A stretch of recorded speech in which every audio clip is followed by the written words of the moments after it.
All right, guys, we're going to go over how to use the inside of the RV. First of all, right here is the panel. This is going to do your interior lighting on the left. You have an awning light.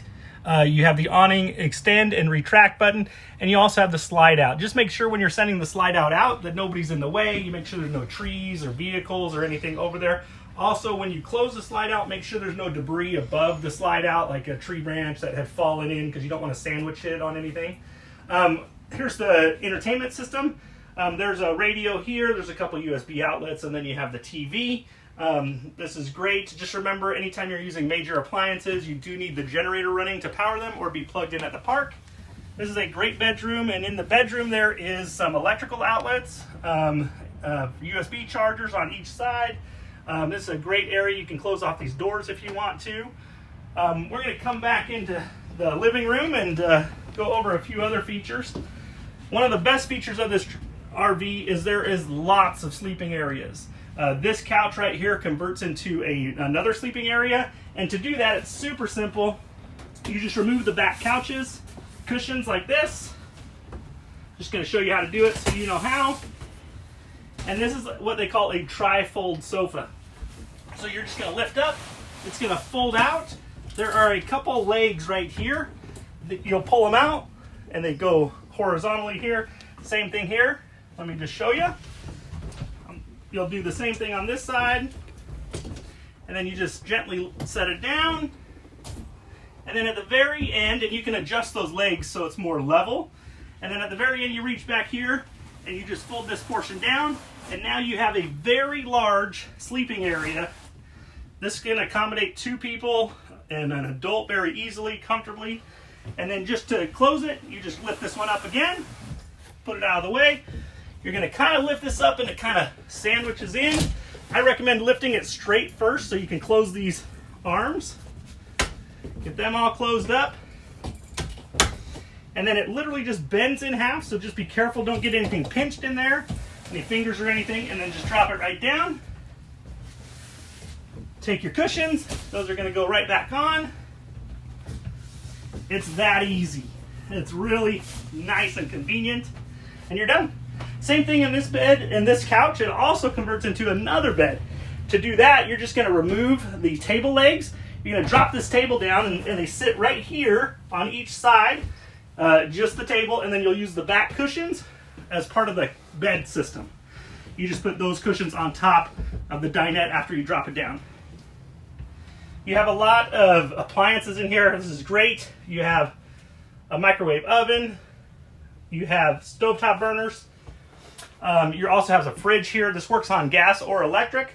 To operate this, you will open the door, and to do that, you pull this handle this way. It kind of locks it in. Pull it and open it.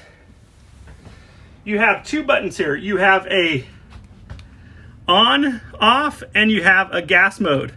The gas is for dry camping, and the auto mode is for if you're going to like an RV park. To start this, you want to make sure you light the burners on the stove top first and you have propane flowing. So purge the propane line first, turn those off, and then you'll just come in here and then turn it on. These take 4 to 6 hours to get cold. They freeze the freezer box first, then use the cold air from the freezer to cool the fridge. Right here on the wall is your thermostat control. This is what's going to control the heater and the air conditioner.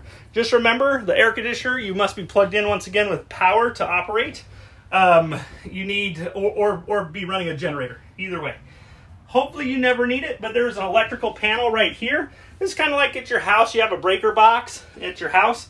It's the same concept, it's just a little smaller inside of an RV, and it's right there. Say your blow dryer tripped a breaker or something, you can check right in there. And then in here is a great bathroom. There is a pedal flush on the toilet, and then on the back wall are all your tank gauges, your water pump, your water heater. To turn the water pump on, you're going to click this guy on. And then these are just your tank gauge gauges, and they'll kind of show you how full the tanks are. Just remember, this is very important. These are just guides. They are not 100% accurate. Sometimes it may be empty and you push the black button for the black water and it may say 1/3 or 2/3 full, and oftentimes that gauge will misread on a lot of RVs. So just remember that. And then right below this, you have your hot water heater, One has a symbol of a gas, that's for when you're dry camping. And then you have another one here for electric, if you're gonna be plugged in. And we always recommend you just run off of gas. And then this switch right here is just their interior light switch. I'm gonna have you guys go in and check out the bunk area. This is one of the best features of this, is there is a ton of sleeping area back here. You have 2 upper bunks, and then you have 2 lower bunks and a couch. So the couch actually converts super easily into another sleeping area. Let me show you how to do that. You're just gonna come in here. It's really easy if you push down on this one and lift. It just folds flat, just like that. Have a great another sleeping area. This is just a ton of room. This is also nice if you want to put your shoes on in the morning, just leave it in the couch position, and things like that. Changing area, this is great. So hopefully you enjoyed this tour, and we are excited to see you. And when you come, if you have additional questions, we can go over those when we see you. Thanks.